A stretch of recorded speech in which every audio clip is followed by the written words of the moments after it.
An ex-policeman's body was found afloat at the Canje Creek on Saturday.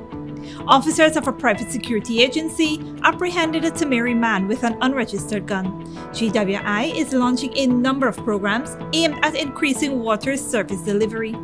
Internationally, California tribe grapples with missing Native women crisis, and EU blocked by one member state from agreeing on Russia oil embargo.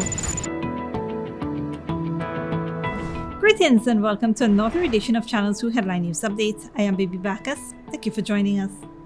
The body of an ex-policeman who went missing after the boat he was in unfortunately capsized on Saturday at Canje Creek Region 6 was discovered on Sunday, May 16th. Dead is 29-year-old Kevin France of Manchester Village, Quarantine. According to information received, France, his two cousins, and another male were traveling in a 14-foot boat powered by a 50-horsepower outboard engine and driven by a 62-year-old operator heading to Benib. The men were said to be on their way to the region to check on some cattle belonging to a business person. Around 10:30 a.m., while traversing along the waterways, two boats were seen coming in the opposite direction near the New Forest village. The vast waves caused by the passing boats caused the boat the men were in to capsize.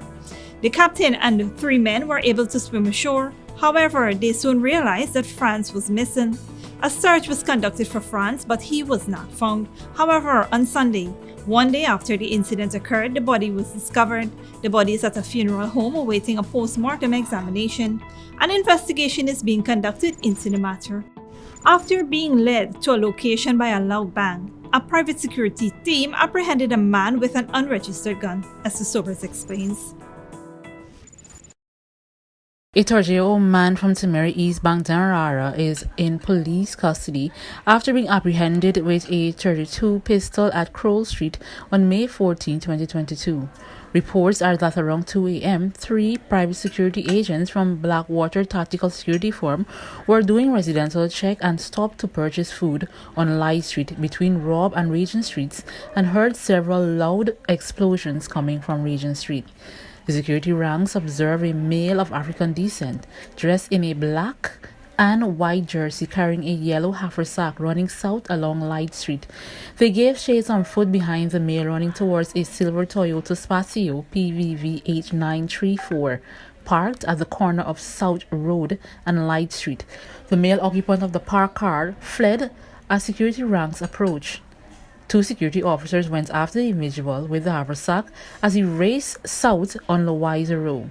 The suspect tossed the haversack into the church premises on Cumming Street between Brickdam and Crowell Street before being apprehended on Crowell Street. Officers retrieved the haversack, which contained a .32 pistol, two expended shells, and a magazine. The man was escorted to Alberton Police Station. The firearm along with the magazine was lodged at the station. A search of the motor car unearthed a driver's license belonging to a Timehri East Bank resident and an identification card for a GDF corporal. It has been impounded at the Alberton Police Station. The suspect remains in custody as investigations are ongoing. Meanwhile, the Commissioner of Police Acting, Mr. Clifton Hickin, has lauded the sort of collaboration and partnership between private security firms and the Guyana Police Force in crime fighting and working together to maintain peace and stability in communities across Guyana. For Channel 2 Headline News, Esther Sobers. Thanks, Esther.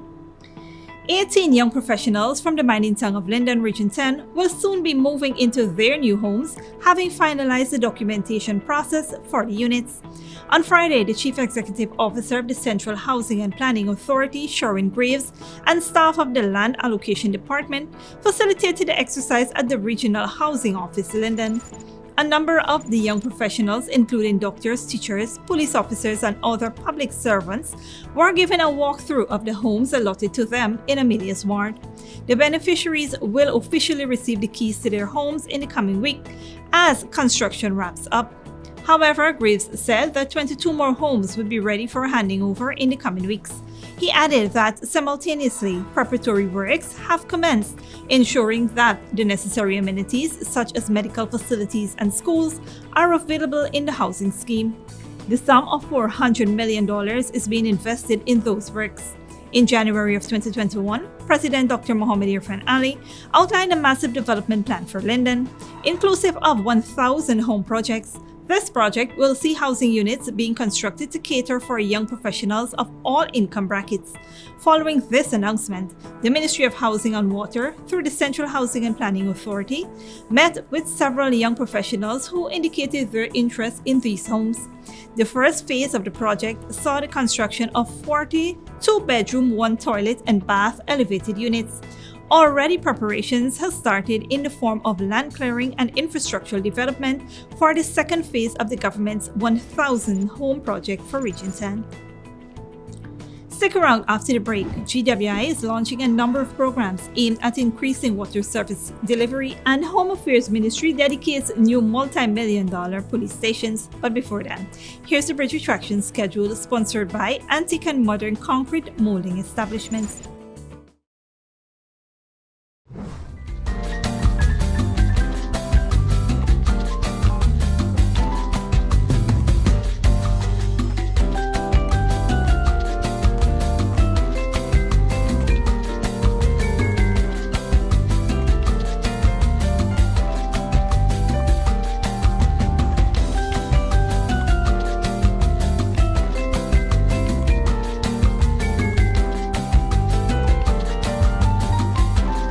In a world filled with copycats and ever-changing trends, make your property stand out with unique concrete moldings. Different, exquisite designs carefully handcrafted to suit your style, with various customizable and antique and modern designs made at our factory. Antique and Modern Molding Establishment.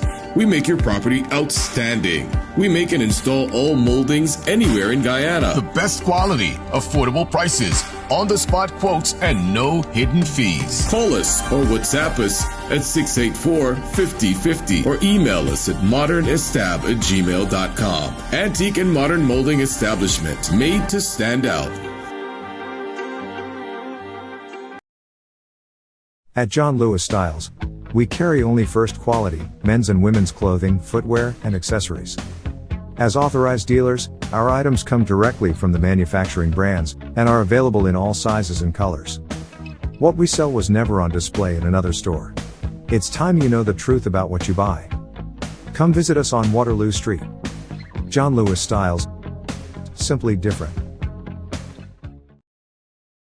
Good girl forget things. What's the problem, Granny? I want money for borrow for those surgery. I was dancing and I fall and fracture my hip. If you need some quick money, you should check Lender's Jewelry and Pawn Shop. Lender's Jewelry and Pawn Shop, Lot 238 South Road Border, Georgetown. Get jewelry made to order in just 72 hours. We also accept vehicles. Lender's, best rates, longest payback period. Boys, I get through. Plus, I could dance again. Lender's Jewelry and Pawn Shop. They say that when it hits you, it hits you. A feeling so strong that it's impossible not to give in to a juicy piece of KFC. To feel elevated by the aroma and to free fall into its exciting flavor. Some call it love, attraction, desire. We call it KFC. Ignite your senses with KFC. Sooner or later you will have another power failure. Are you prepared for the next blackout? Some essential equipment such as security cameras, lights, internet, gate motors, and water pumps may stop working. How can you prevent the next blackout? InverterTech has an affordable solution for you. A strong UPS system which uses the latest inverter and solar battery technology to prevent blackout. We smartly calculate your average power demand so you don't spend more than you need to. Call 223-2233 for more information. The Guyana Elections Commission GCOM is currently conducting a cycle of continuous registration. Who can register? Anyone who will be 14 years or older by October 31, 2022 and is a Guyanese citizen by birth, descent, naturalization, or is a citizen from a Commonwealth country living in Guyana for 1 year or more. Where to register?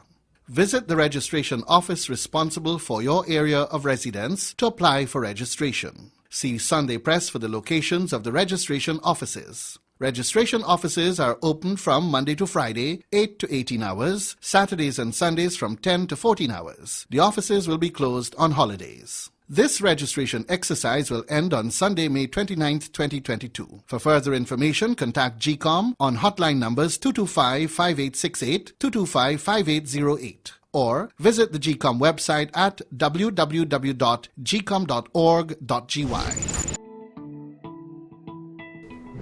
Welcome back. Thousands of Ghana Water Incorporated customers countrywide will soon benefit from a series of endeavors aimed at improving the delivery of water services while boosting the agency's revenue collection. One of the projects is a leakage management app, which would allow customers to report any operating issues. GWI's Executive Director of Operations, Jawaharlal Ramjag, said the app seeks to reduce GWI's paperwork while accelerating its response to address complaints. To file a matter, customers will simply need to send a photograph of the defect to receive assistance. The picture will be geo-referenced once the location is on your phone. This is made possible through monitoring undertaken by the central dashboard at GWI. At the moment, the agency is still in the process of completing this transformational app. GWI also intends to relaunch its customer application, which allows customers to view their account balances, submit their meter readings, and report leakages, among other issues. Both apps are available on Google Play stores. To improve its e-billing efficiencies, the company will adopt a more aggressive approach to its emailing platform. To date, over 18,000 customers have subscribed to receive emails. The company is looking to double this amount by the end of the year. A WhatsApp chat box is currently being developed to enhance interactions with customers. This includes a metering reading app that will provide a fast and accurate reading. It will be used by GWI's meter reading personnel. Additionally, GWI warns that any consumers caught tampering, particularly residential customers, will be fined $30,000. The Ministry of Home Affairs commissioned 2 new multi-million-dollar police stations over the weekend. Esther Sobers has more details. 2 police stations were commissioned over the weekend. The $60 million Purika Police Station, rebuilt by the Inter-American Development Bank under the Citizen Security Strengthening Program, was commissioned by Minister of Home Affairs Ruthson Ben on Sunday, 16th May 2022. A domestic violence room, a juvenile-friendly holding bay, a child-friendly space, a witness protection room, a case management room, a case management system, an integrated criminal information system, and offices are among the features of the police station. The Citizen Strengthening Security Program helps communities resolve conflicts in non-violent ways, improve police effectiveness and availability of crime data, and provides opportunity to rehabilitate and reinsert prisoners back into society. So far, several police stations across the country have undergone rehabilitation and upgrades under the program. Additionally, Ruthson Ben, Minister of Home Affairs, has officially turned over the Ghana Police Force the brand new state-of-art Police Regional Division headquarters at Anna Regina. The divisional headquarters at Anna Regina on the Essequibo Coast was constructed by Builders Hardware and General Supplies and funded by the government of Guyana at the sum of over $250 million. With its modern exterior and interior design, the divisional headquarters will house several departments and facilities, including a domestic violence room, juvenile-friendly holding bay, child-friendly area, witness protection room, a case management room, a case management system, traffic department, and criminal investigation department. Rehabilitation is currently ongoing on an additional 7 stations, including the Blaymont Station in Region 5 and Madia Station in Region 8. 3 stations upgrade are expected to be completed, the work being undertaken by the government to improve the performance of the Ghana Police Force. These infrastructural changes will allow the strategic implementation of technology in the day-to-day operation of the Ghana Police Force. The newly constructed station will also house the Anna Regina Immigration Service, which will provide decentralization immigration services to residents of Regions 1 and 2. For Channel 2 Headline News, Esther Sobers. Thanks, Esther. Don't go away after the break. EU blocked by 1 member state from agreeing on Russian oil embargo. And a Ukraine war. Kharkiv residents return to destroyed homes.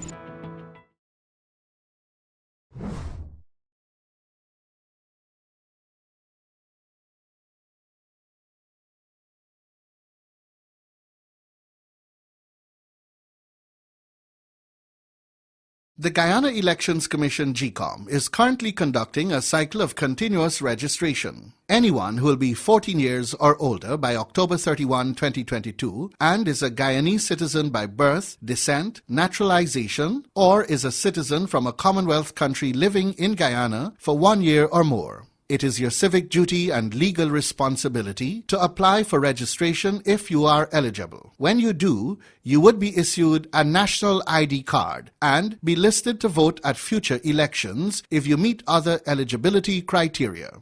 Persons could be fined or sent to prison for refusing to apply for registration.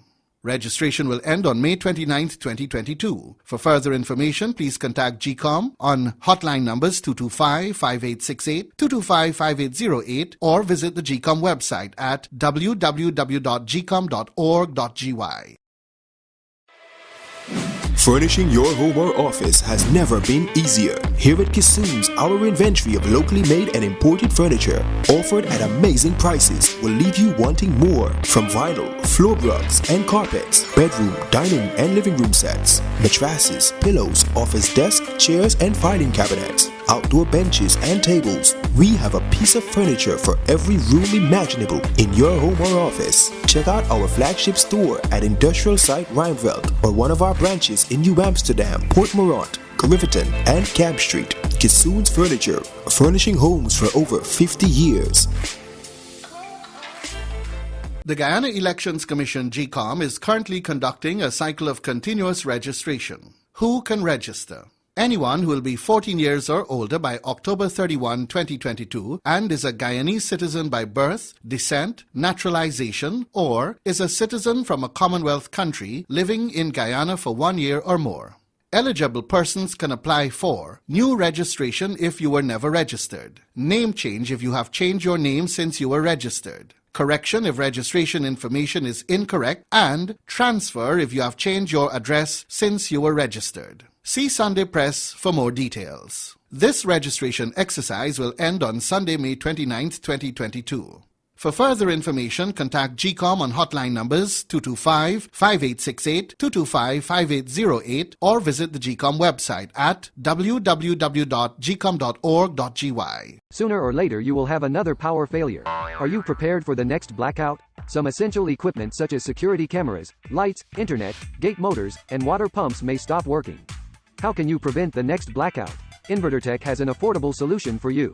A strong UPS system which uses the latest inverter and solar battery technology to prevent blackout. We smartly calculate your average power demand so you don't spend more than you need to. Call 223-2233 for more information. When you need money and you gotta get it fast, Creative Jewelry and Pawn Shop is the place for that confidential transaction in a quiet and secure location. You'll get the highest value per pennyweight for your gold and also enjoy the lowest interest rates and longest payback period too. Yes, for that instant transaction to solve a pressing financial problem. That Creative Jewelry and Pawn Shop, 46 Boyle Place, that's between the Ministry of Housing on Brickdam and White Castle Fish Shop, be your first and only choice. Creative Jewelry and Pawn Shop, safe and sound, solid and secure, always there for you. Telephone 231-7878 and 223-8955. Welcome back. Now we take a look at news in the region and around the world. The US Congress has designated May 5th as a day of awareness of the many epidemics of missing and murdered Native American women. The FBI says in 2020 alone, more than 5,200 women were reported missing. Al Jazeera's Rob Reynolds reports. Area that's all covered that you can access. Tribal and local police and volunteers are preparing to search a vast area of Northern California wilderness for a missing Native woman. 33-year-old Emily Reisling, a mother of two, was last seen near this village on the Yurok Native American Reservation in October. The community is determined to get an answer. What that answer may be, I don't know, but an answer can bring closure. Growing up, Emily was a promising student and an expert traditional dancer. Blythe George was a close friend. She always had a sparkle and a smile, and I always I gravitated towards her and thought the world of her. But as Emily grew older, she suffered from mental health problems and substance abuse. In this impoverished tribal community, it was difficult to get her the help she needed. According to the FBI, 5,295 indigenous women were reported missing nationwide in 2020. Native American women are 10 times more likely to be murdered than any other ethnicity. More than 1/2 of all Native women have experienced rape or other sexual abuse. George is working to assemble a database of the missing and murdered women. We are disproportionately experiencing violence across the life course. For Indigenous people, it's often a different race hurting you, and that goes back to the settler colonialism. Indigenous women are preyed upon because tribal police are often underfunded and under-equipped. Overlapping police jurisdictions make criminals think they can literally get away with murder, says Yurok tribal judge Abby Abenanti. It is somebody who is killing who knows there's sort of no harm, no foul, because they're not going to be pursued, and in fact they aren't. The Yurok tribe wants funding for investigators and equipment to conduct searches and better mental health care access. Last year, President Joe Biden signed an executive order on murdered and missing Indigenous women, directing federal agencies to help coordinate investigations and improve safety. Thank you all. The fates of many of the Native women who have gone missing amid these dense and remote forests may never be known. But their families and tribal officials vow never to stop searching for answers. We need to get her home, so she'll be at least have that, you know. That's our responsibility, to bring her home. Gone, but never forgotten. Rob Reynolds, Al Jazeera, on the Yurok Reservation in California. European Union foreign ministers are still trying to reach an agreement on a Russian oil embargo, but as they negotiate a new round of sanctions, the 6th since the war in Ukraine began, one EU member is blocking further action. Al Jazeera's James Bass reports. There's no more time left to discuss. You have been discussing the 6th package of sanctions for more than a month. A group of Ukrainian protesters gathered outside the building where the foreign ministers were meeting to try to finalise another package of sanctions, including a ban on imports of Russian oil. Inside the meeting, again deadlock, 26 nations against 1. Hungary, even though it's been given a carve-out, is the only EU member opposing the new sanctions. That's causing some considerable anger. This is how we will be remembered. Either the Union who managed to go forward and to send a very clear message to Russia, or who got stuck. And now, unfortunately, we are the whole Union is being held hostage by one member state who cannot help us find their consensus. The EU High Representative for Foreign Policy has been meeting Canada's Foreign Minister. When I interviewed him last week, he was confident the new sanctions could be agreed, but he doesn't seem so hopeful now. We'll do our best in order to deblock the situation. I cannot ensure that this is going to happen because the positions are quite strong. But I think that if we understand the particular situations of some member states and all of us make an effort in order to present a united front against Russia, we'll succeed. The foreign ministers are being joined by their Ukrainian counterpart, Dmytro Kuleba. He's bound to put further pressure on the Hungarians to change their position. James Bays, Al Jazeera, Brussels. And finally, a month ago, Ukraine's second largest city was being shelled daily by Russian forces. But now, Ukraine says it has won the battle for Kharkiv and pushed Russian forces towards their own border. Al Jazeera's Asad Beish reports. The indelible scars of war are everywhere here in Ruskalazova. In the villages that surround Kharkiv, the majority of residents fled the Russian advance. Their pets left behind in the rush to reach safety. Inside the medical clinic, a tank shell remains. 87-year-old Igor stayed, He recalls when Russian troops entered his home. They said, "Granny, we are searching for a weapon. Granny is more than 80 years old. Where is she supposed to get the weapon?" They were jumping over the fences, breaking everything. I said, "Do you want to shoot me? Shoot. I'm not scared." The Ukrainian soldiers accompanying us are on edge. We're told the village is mined, but the concern seems to be giving away troop positions, tactics, or anything that may cast a shadow over what's happened here. We can only get access to villages like this with a military escort, and we're told what we can and cannot film. The Ukrainians have managed to push out Russians from places like this, which means that Kharkiv city is now a little safer for its residents. A sight that would not have been possible a month ago. A third of the residents had left, the rest slept in shelters. No place in the city was considered safe. All that has now changed. People are walking outside. We were at this park last week and it was empty. We thought we weren't allowed to be outside. Kharkiv is coming back to normal life. You can see that life is still going on. War is war, but we must live. The constant sound of the city being pounded seems like a distant memory. The Russian military can still target Kharkiv with missiles, but they're too far out to shell it. Air raid sirens can still be heard daily, but residents are undeterred. Kharkiv is quiet now, no shootings. Our soldiers are protecting us. Glory to Ukraine. I wish everybody would come back alive from the war and all Russian troops go back to their country and never come back. It's our Ukrainian land and we will fight for it. Kharkiv is slowly returning to some semblance of normality, even if the war is not over. Asad Beg, Al Jazeera, Kharkiv. And that is it for today's regional and international news. Here now is your 3-day weather forecast.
All for this edition of Channel 2 Headline News Update. We'll be back on Tuesday at 7 p.m. for another episode. Be sure to subscribe, like and follow us on Facebook and YouTube. Until then, please take care of yourself and each other.